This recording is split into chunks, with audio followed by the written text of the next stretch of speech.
Go.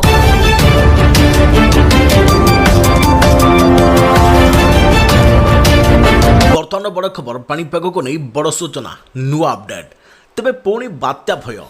आउपटे शीतर लहरी तृतीय सप्ताह बढ़ 15 डिग्री तलक खसब फुलबाणी दारिंगबाड़ी तापमात्रा आउ सेपटे पुणी घांटुची बात्या फिलिपाइन्स रे घूर्णिझड़ टाइफोन कालमेगीर तांडव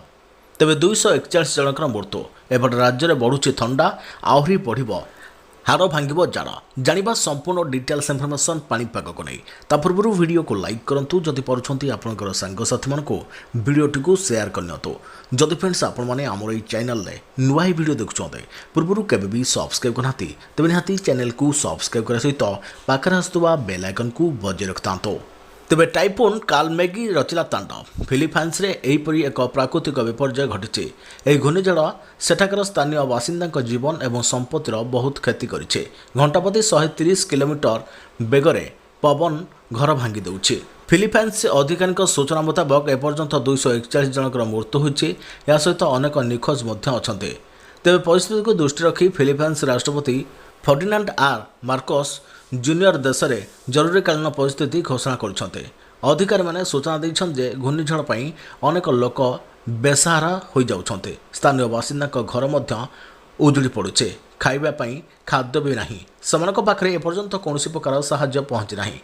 रेडक्रॉस को शह शह कॉल मिली जो लोक मैंने साहाय्य नवेदन करुछन्ते भिएतनाम में प्रबल वर्षा होइछे जहाँफल तलिया अंचल बन्या आशंका सृष्टि होइछे फिलिपाइन्स सेना कही कालमेगी प्रभावित प्रदेशगुड़िक मानविक सहायता नहीं जाउथिबा एक वायुसेना हेलिकप्टर गतकाली दिन दक्षिण आगुसान डेल सुर प्रदेश में हेलिकप्टरटी दुर्घटनाग्रस्त होता आउपटे राज्य में कालीठार बढ़ शीत 13 डिग्री को खसबार सर्वनिम्न तापमात्रा उत्तर और अभ्यंतरण ओडिशार किछि स्थान में शीत पड़ा आरंभ होइछे आसंता 10 तारिख पर्यंत एभली भाव शीत प्रकोप लग रहिबो 11 तारिख सारा राज्य में शीतर प्रकोप आहरी बढ़िबो बोली पाणीपाग विशेषज्ञ शरत साहू कहिसंते 2 दिन है राज्य में रातिर तापमात्रा खसुचे तेबे गत रविवार रातिर तापमात्रा ठारू सोमवार रातिर तापमात्रा अधिकांश स्थान में 2 ରୁ 3 डिग्री सेल्सियस कमिचे शीत अनुभूत है आग को आहरी कमिबार संभावना रही आज राति पुणी 1 डिग्री तापमात्रा खसबार संभावना रही तेज आसंता काली तापमात्रा 2 डिग्री बढ़ किंतु आसंता काली रातिरु पुणी शीत बढ़ 8 तारिख में कंधमाल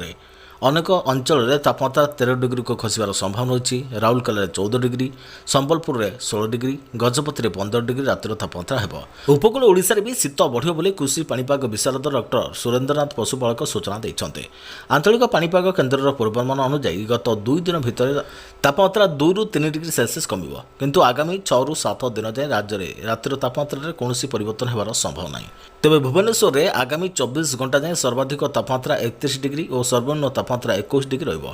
आकाश आंशिक भाव मेघुआ रहिबो गत 24 घंटे उत्तर ओडिशा और दक्षिण उपकूलवर्ती ओडिशार तापमात्रा स्वाभाविक रही दक्षिण अभ्यंतरण ओडिशार तापमात्रा स्वाभाविक रहिबो तेज रविवार दारिंगबाड़ीर रातिर तापमात्रा 18 डिग्री रही बेले सोमवार यह 3 डिग्री खसी 15 डिग्री होता सेहीपरि फुलबाणीर तापमात्रा 18.5 डिग्री खसी सोमवार 15 डिग्री होता कोरापुटर तापमात्रा 16 डिग्री रही बेले यह 15.4 डिग्री होइछे राज्यर 9टी स्थान में सोमवार रातिर तापमात्रा 20 डिग्री तले रही तेज आग को आहरी शीत बढ़ हाड़ भांग बोली कही पाणीपाग विभाग खूब शीघ्र शीत आसब और शीत खूब शीघ्र उभान हेब बोली कहुच्छे तेज आपण मैंने केउ जिलार वीडियो देखुं और आपंक जिले में बर्तमान पाणीपागर स्थिति कौन रही आमको निहाती छोट कमेंट माध्यम जणाइबे।